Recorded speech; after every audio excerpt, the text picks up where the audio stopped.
Anyway, they sent me this Takumi bamboo knitting needle, which I opened like an ape. What happened there? What gorilla opened that?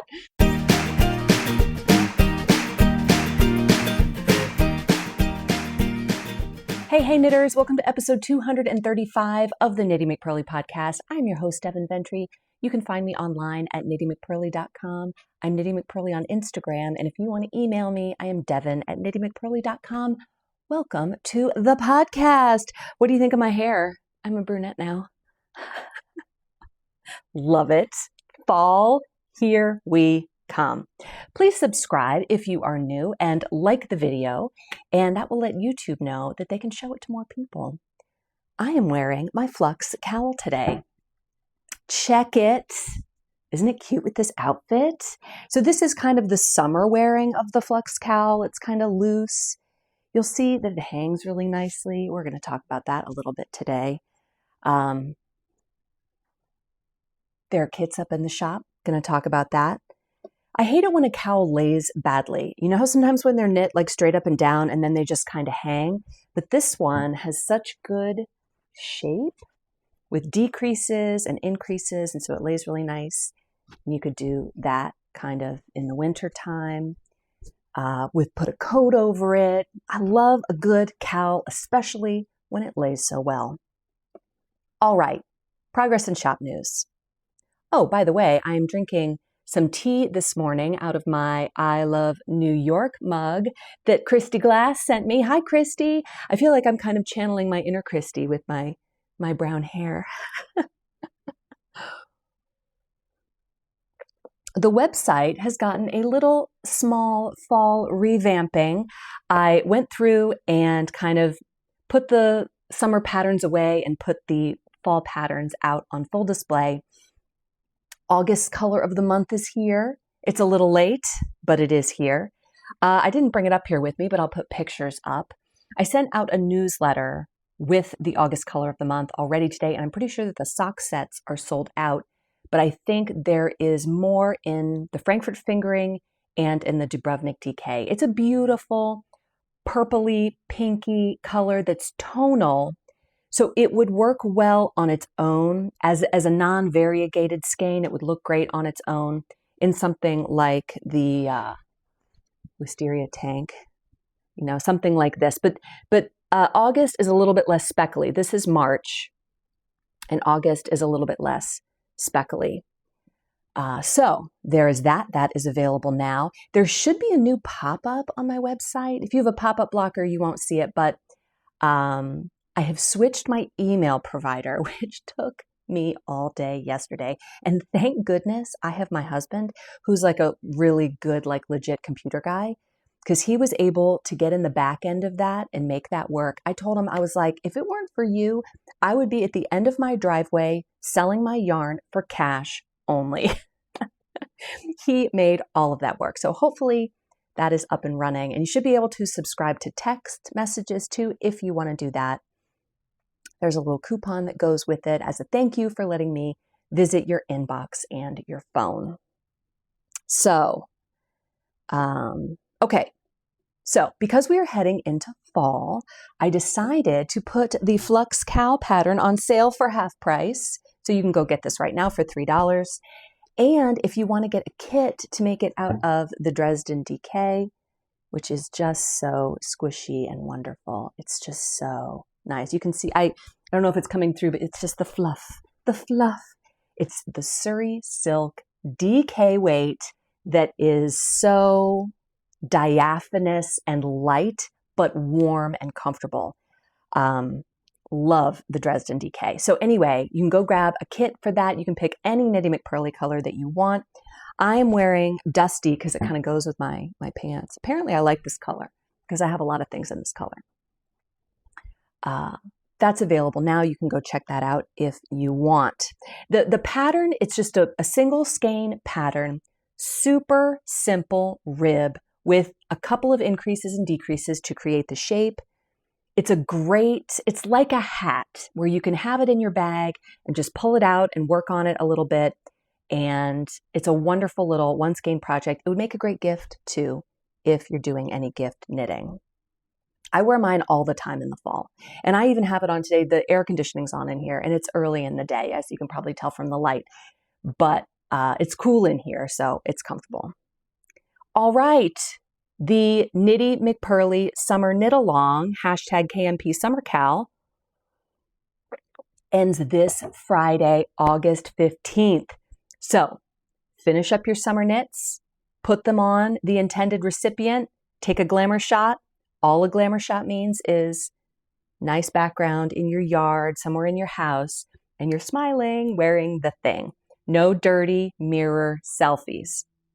Post it on Instagram with hashtag KMP Summer Cowl, or if you don't use Instagram, you can email me and put that in the subject line. I have a group of those right now that I have set aside, so I will go through. I'll do it on Saturday, August 16th, because you have until midnight on Friday the 15th. Please tell me that Friday and the 15th are the same day. I never get that right. But anyway, on August 15th at midnight, that is the cutoff for posting your finished summer knit. So do that. I will announce the winners probably on Instagram on Saturday. Okay, I had to change course, as you know, because I started out with the Vivian tee, and then I had to go to the crisscross tank because the Vivian tee was not going to get done. I just didn't have the impetus behind me to finish the Vivian tee, and it has been fraught, you guys, fraught. So I have joined below the underarms, but look at the front. Look at all those mistakes that I didn't even see until now. This is the front. That's right in the front middle. So I had that little mistake in the back that my hair would cover and that I was kind of fine with. But I just noticed there's like several mistakes in that front middle panel. And I saw this pattern and I knew that's where I'm going to make the mistakes, because these other cables on the sides are so cabley and obvious. Mistakes would be obvious. But here, it's just hard to see until you get a couple rows past. So here's what I'm going to do, because I'm not ripping back. Heck no, I'm not ripping back. But I had this idea. Tell me what you think of this. What if I picked up a row here, right above the mistake, and I think there are 2 mistakes that I need to cover. And I knit just a tiny little ruffle so that across the front at the top, there's just 2 little ruffles. Do you think they would look intentional? And then I thought, because the sleeves, you can see, here's what the pattern looks like. The sleeves on this are very preppy and buttoned up. But if I'm going to do a ruffle here to cover mistakes, I might do a different sleeve, either just a cuff, which I always like. I do that a lot. I like just the cuff. I don't always knit the sleeve. Or I thought I would try it on once it's finished and I have the ruffles on, and think about even a sleeve that's a ruffle to kind of make it look like, no, I meant that all along. Because we can do that, you guys. This is our knitting pattern. This is our sweater. We don't have to follow the rules. But I can't walk around like that. I mean, that's just no good at all. What do you think? I think a ruffle would be great. I think it'll look intentional. And I think it's going to be great. I'm kind of torn on whether I should do it now and see, or if I should just knit the thing and then go back and add the ruffle. I'm pretty confident that the ruffle is going to look good and I'm going to be happy with it. What do you think? Let me know. So yeah, anyway, that did not make it. My entry for the knit along is my crisscross tank that I wore last week on the podcast, also in Dusty, because apparently I really like Dusty. Speaking of Dusty, last week I talked about the Traveler hat by Andrea Mowry, which is a really beautiful hat. And all of the hats that she knit in her pictures are knit out of Brooklyn tweed type woolen spun yarn. And I didn't have any of that. I actually might have some. I'm not sure. I didn't find it. I didn't look everywhere that I had yarn. I might have some somewhere. And I still might make one like that.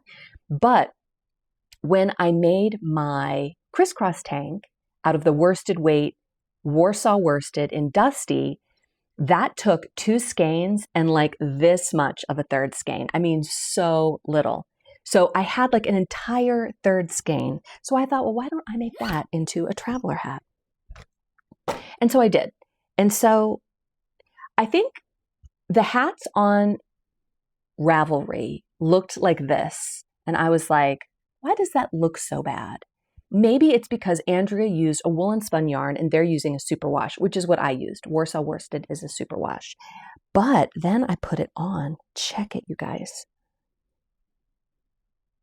Doesn't it look so good? No, up a little bit. Doesn't it look so good? I thought maybe that it wouldn't, but it does. It's a great little hat pattern. It's a great design. I really like it. This is the Traveler Hat by Andrea Mowry. I recommend, because you're knitting it and you're going, but it's got these weird points. Like, isn't that going to look pointy? But it doesn't. This is the, I think, adult medium, pretty sure. I can't remember exactly what it comes in. I left the pattern downstairs, but it's not the biggest size and it's not the small because my head is 22 inches. And so it's because of all my big brains that are in there, you know, got to fit that. So it's 22 inches around, and I feel like it was the middle adult size, but I don't quite remember. So I had so much fun knitting this that I cast on another one. This is yarn that I got from Arkansas Yarn Co. Hi, Lindsay and Lori. It's hard to see. It's white, so it's kind of blowing out, but it's the kind where it's a worsted, and it's that chainette construction with the fluff on the inside. And so it's just super fluffy. I bought this to make the Anne top, the one with the puffy sleeves, and I made it too small and I gave it to Gigi, and Gigi like legit wears it and it looks amazing on her. But because I made it a little small, I had like 2 skeins left over. So I was like, this would make a beautiful traveler hat. I'm into hats right now, you guys. I love hats because they're so giftable. It's so nice to have like, oh, I have this hat that I could just package up. Another thing is Andrea talks about blocking the hat, and I did not block this one because you don't really need to block it. It goes on your head. It's got some negative ease. And so I just felt like blocking was unnecessary. But I really, really like how it came out. Highly recommend. Super into hats right now. I've got that single skein project, and I'm working on this too. As you can see, I did get some done. I joined under the underarms, and it doesn't look like much, but it is a good bit of knitting because it's all cables and it's fingering weight, and it's just going to take me a million years to do. So maybe I'll put the ruffle on. I can show you next week. Wouldn't that be great? That would be fun. Then we could see that, because I feel like there's often a way to camouflage our mistakes. We don't always have to rip back. Sometimes we can just trick the eye or do a little cover up, you know, apply a little concealer to our sweaters. And then in the end, we'll get something beautiful that's even better than what we set out to make in the first place. Okay, I did want to do a quick needle review because the supplier where I get my Brittany needles and crochet hooks, which are restocked, by the way. I had run out of the Brittany crochet hooks and I have restocked those, and I have more sizes now. I now have G, H, I, and J, which I think is like 4 millimeters, 5 millimeters, 5.5, and 6 millimeters. And they're just the most beautiful crochet hooks. They have a turned handle and they're just so pretty. So go check that out. Anyway, they sent me this Takumi bamboo knitting needle, which I opened like an ape. What happened there? What gorilla opened that? So I had not tried this before, and so I was really curious to try it. The cord, it's clear, but it does have memory, as you can see there. There is a little bit of memory in that cord. So there's that. I mean, when you're competing with ChowGoo and that red cord with no memory, that's just really hard to do. But the join is really nice. And look at the swivel. Can you see the swivel? There's like that blue thing there. It just swivels very, very nicely. So it's also very light. It's got a really good tip on it. They sent me a size 6, and I'm not working with anything of that size right now, but I'm really excited to try these. Do you have any interest in me stocking either these or the Chow Goos in my shop? Let me know. They'd be the same price that they are everywhere else in my shop. So, there's that. But, it's just one more thing to have. It's nice to be able to go someplace and get everything you need. So, but anyway, I also remembered that I talked about Clover when I talked about who owns Big Knitting. So just a little reminder, Clover was founded in 1925 by this guy, Toshio Okada. He was 26, and the name comes from when he was 14. He was sitting in a rice paddy, eating his bento, waiting for the train, and he looked in this book to remember these words that the school teacher had taught him, and he plucked a clover and he put it in as a bookmark, and that was kind of it had meaning for him, and that became the name of the company. And I believe that it's still owned by the same family. In 1983, Clover USA was opened up in Los Angeles, but that's all under the umbrella of the original Japanese company. And it totally makes sense to me that the Japanese would make just amazing joins. Like I think of Japan and I just think of perfection. Like they do everything so perfectly. Anyway, okay, topic of the week. I have been excited to talk to you about this because we have been talking a little bit about Rambouillet yarn because I'm going to have some in my shop coming up this fall from Chestari Yarns here in Virginia. And when I was talking to Francis Chester, who is the owner of Chestari Yarns, he's 89, and he's still like giving tours and selling jam and fleece, and it's great. When I was talking to him, he was telling us about how the Rambouillet is a breed that comes from the Spanish Merinos, and they were purchased by Louis XVI, the one who lost his head in the French Revolution. And when he brought them to France, he put them in Rambouillet, which is a place in France. Now, since then, the breed has changed a little bit because they have, they've been bred and treated a little bit differently. So I went to the Fleece and Fiber source book and found out all about Rambouillet so that I can tell you about them. Okay, so this says some stuff that I just said, and then it says, in 1840, just about 50 years later from the time that Louis XVI brought the sheep over, Rambouillets were first introduced to the United States. The breed quickly spread throughout North America, particularly leaving its mark on Western range operations. There, it was valued for its hardiness and ability to thrive on somewhat sparse native grasslands. Rambouillets perform especially well thanks to their very strong flocking instinct. So because they stick together, that protects them from predators. There are some breeds of sheep that are more independent, and that makes it easier for the predators to come in and scoop them up. Within the extended Merino family, the American Rambouillets are sort of like a first cousin. So the yarn is very soft, the Rambouillet. It's very similar to a Merino. The family resemblance is strong, but the features are slightly different. Rambouillet sheep produce nice, soft fibers that trade a little of Merino's elegance for extra doses of warmth and resilience. Compared to most Merinos, Rambouillet has a bit less luster, more disorganized crimp, which means more loft and elasticity, and longer fibers. So it's not quite as shiny as a Merino. Where Merino wool can produce sleek yarns, a collection of Rambouillet fibers naturally incorporates more air and bounce. So it's a little bit more rustic than Merino. If you've been looking for the special designations of fiber fineness used for Merinos, you'll discover that Rambouillet doesn't go into the ultra fine range or very far into the super fine. Instead, it remains concentrated in the medium and strong segments of that particular scale, but still in the fine to medium fine portions of the full spectrum of wools. So it is next to the skin soft, but it's not going to go into that ultra fine range that the Merino does. Like its Merino cousins, it is a readily felting wool. So, and then it's just so cool. The Fleece and Fiber source book is so cool. It shows all the pictures and tells all the things about the fiber. And it talks about dyeing. So when you dye it, it has a more matte surface compared to the merino, but it takes the colors very clearly and very well, but with a softer overall effect.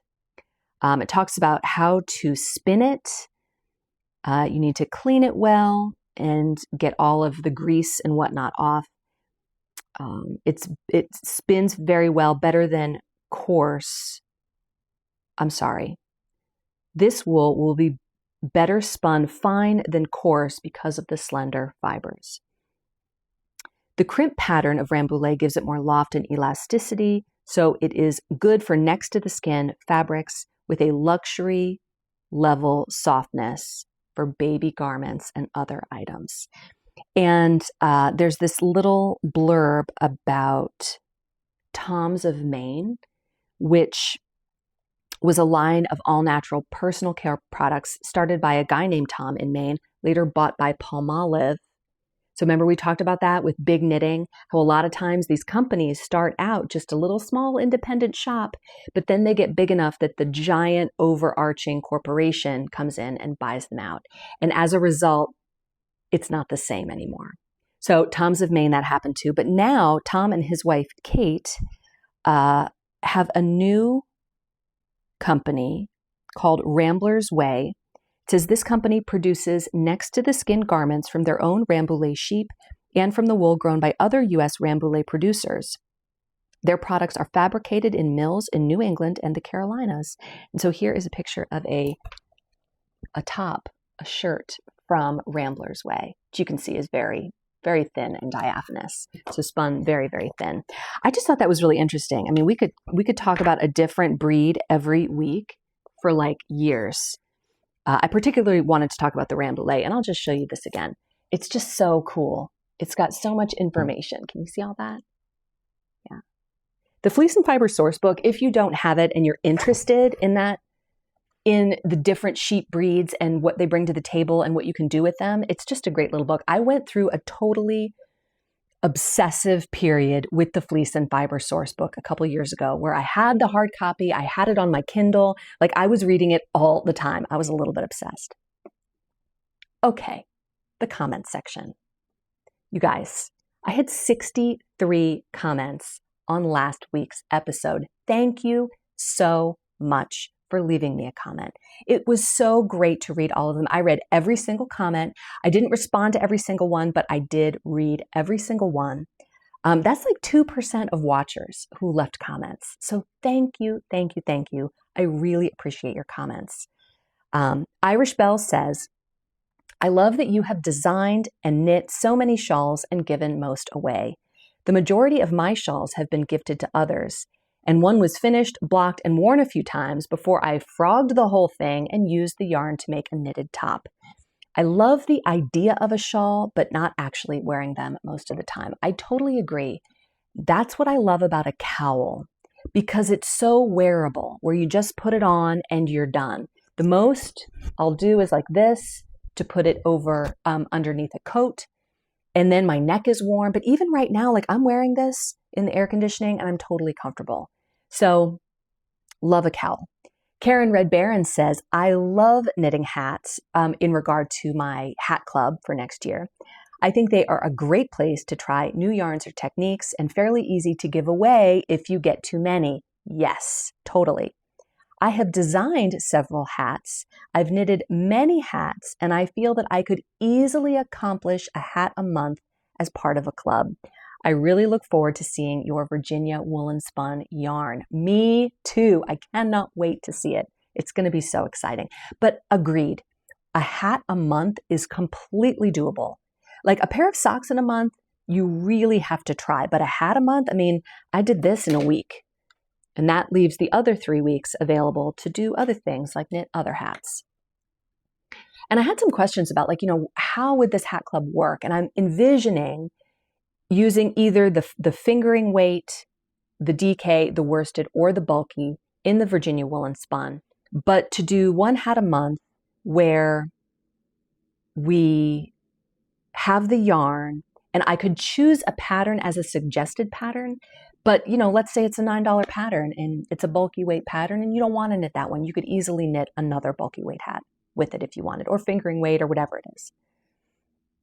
Andrea said, I did the master's knitting program from the TKGA. When I submitted the first time, the evaluator did not accept some of the swatches because I did not exactly follow the directions. I learned a lesson, and now I carefully review directions to avoid mishaps. And that does help. Reading carefully does help, as we have seen. However, sometimes you read carefully, like on the Vivian T, and I still mess it up. She said it works 99% of the time. Right. To this day, I'm thankful for the tip. Your vest looks lovely and it matches my favorite eyeshadow. B rocked her sweater. Yes, she did. B's story from last week was so good, where she knit an Audrey sweater and it looks so, so beautiful. Wand M32 said, I would be interested in a hat club, especially with American wool/cotton yarn. It's a great way to do some gift knitting throughout the year. Yes. You could keep them and give them to your husband, like Amy. Although if it's pink and he doesn't want to wear pink, you could either wear it yourself or gift it to someone else. Having hats as a gift is a great thing to have, like just a basket of them. Christy says, I would love the blanket club. I'm eyeing the Sweet Shop blanket by Laura Penrose. As an aside, I just got issue 4 of Knit Nation, and they actually mentioned Chestari yarns as a good choice for socks because of the lanolin.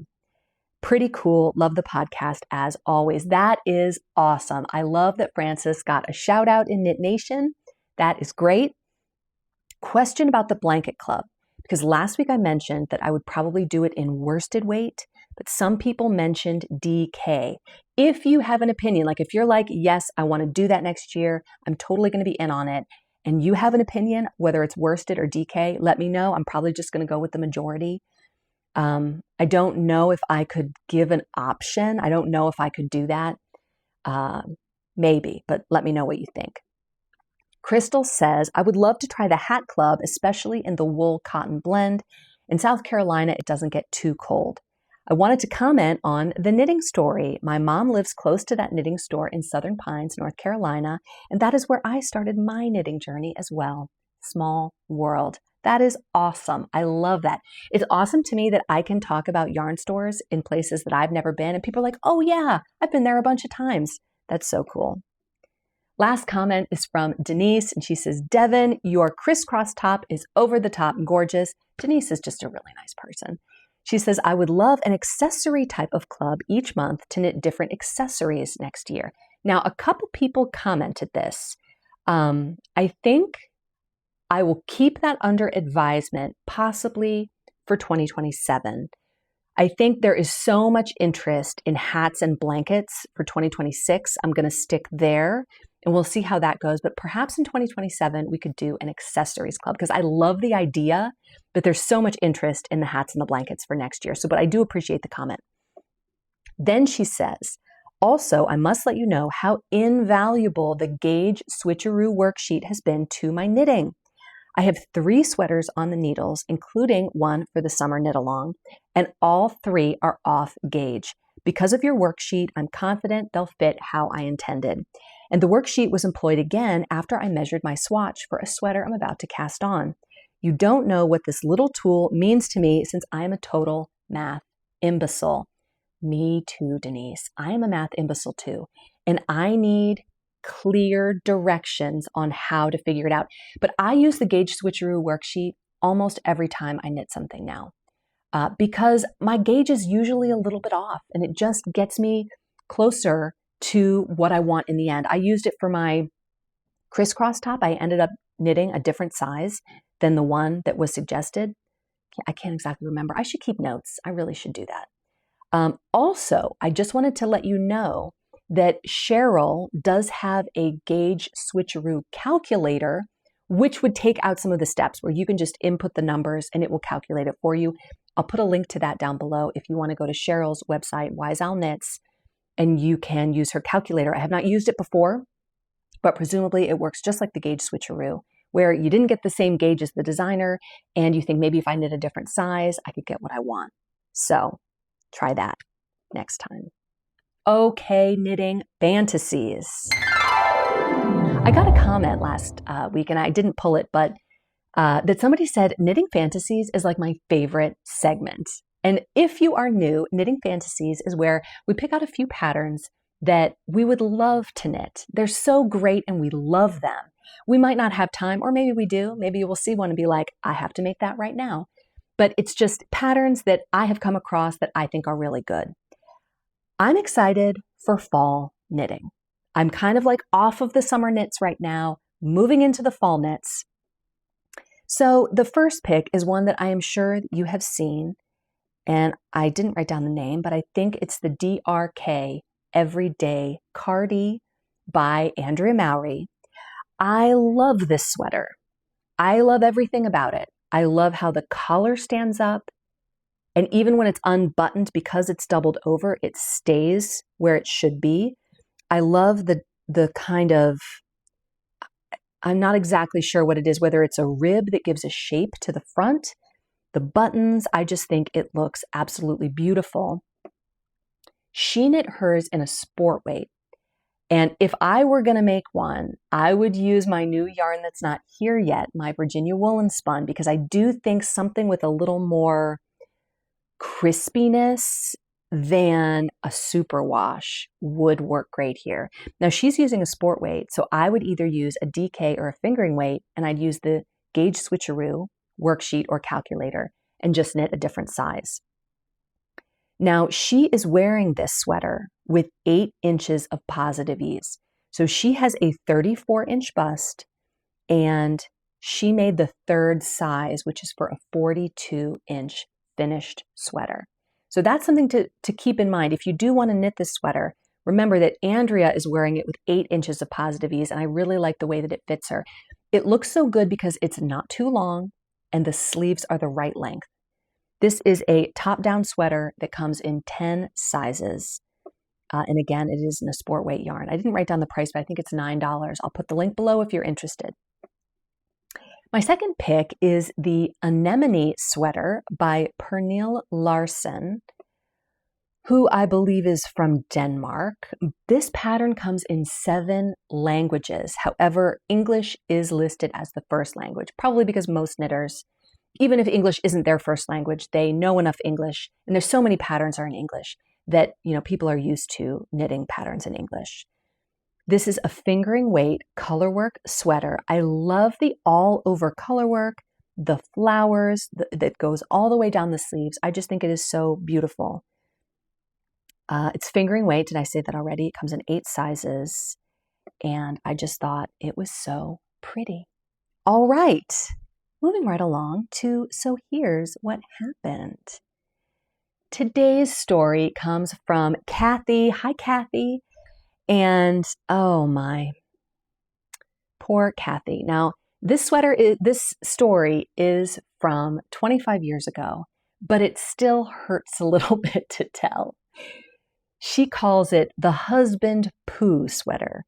Do you remember how I talked about like the Winnie the Pooh things, that when your shirt comes up too high and it's clearly like it's just a little too small, and as a result, you look like Winnie the Pooh? It's the Winnie the Pooh problem. Your shirt's a little too small and therefore it's a little too short. Maybe you know where this is going already. Kathy says, about 25 years ago, I wanted to make a sweater for my husband. He originally declined the offer, but eventually agreed when I suggested that it was something he could wear while duck hunting. Smart. That's just how I got my husband to accept a hat, because he is bald and he goes out to the shooting range and sometimes it's cold and he needs a hat. I found a sweater pattern in the book, the Knitting Experience Book 1, The Knit Stitch by Sally Melville, that he said that he liked. After consulting with him on the color, I purchased Icelandic Lopi and set about knitting the sweater. It took me almost a year to make the sweater because being a mom of 3 young children doesn't allow much knitting time. I proudly gave it to him for our anniversary on September 30th, just in time for cold weather hunting. Fast forward a couple of weeks. One Saturday afternoon, I came downstairs to the kitchen. A laundry basket was sitting on the floor with a charcoal gray heap on the top. I picked up the thing and gasped. My 4-year-old son said on cue, "What did Dad do?" He must have seen his father place the basket there. What I held was a felted Lopi sweater, because we all know that you can't wash Lopi. Oh man, but he was trying to be helpful. Darn those helpful husbands. My husband came out of his office when he heard me starting to cry. He explained that he had worn it hunting that morning and had gotten caught in the rain. It smelled, so he put it in the washer and the dryer when he got home. Oh man, that's like, what's a recipe for ruining the sweater? Like, what could I do to ruin it? Well, put it in the washer and then put it in the dryer. I immediately asked him if he had ever smelled wet sheep. What he smelled was the natural scent of the yarn, not dirt. Feeling bad, he said it wasn't a disaster, and to demonstrate, he put it on. It was now a 3/4 sleeve belly sweater for him. We tried re-wetting it and stretching it, but it didn't work. Unable to part with it because of all the time I put into it, he folded it up and put it in his closet. After a few years, I offered to make him another sweater, but he said no, saying that he just doesn't wear sweaters. I've forgiven him, but I don't think he has forgiven himself. Oh, that is the worst. Sweaters getting ruined is the worst.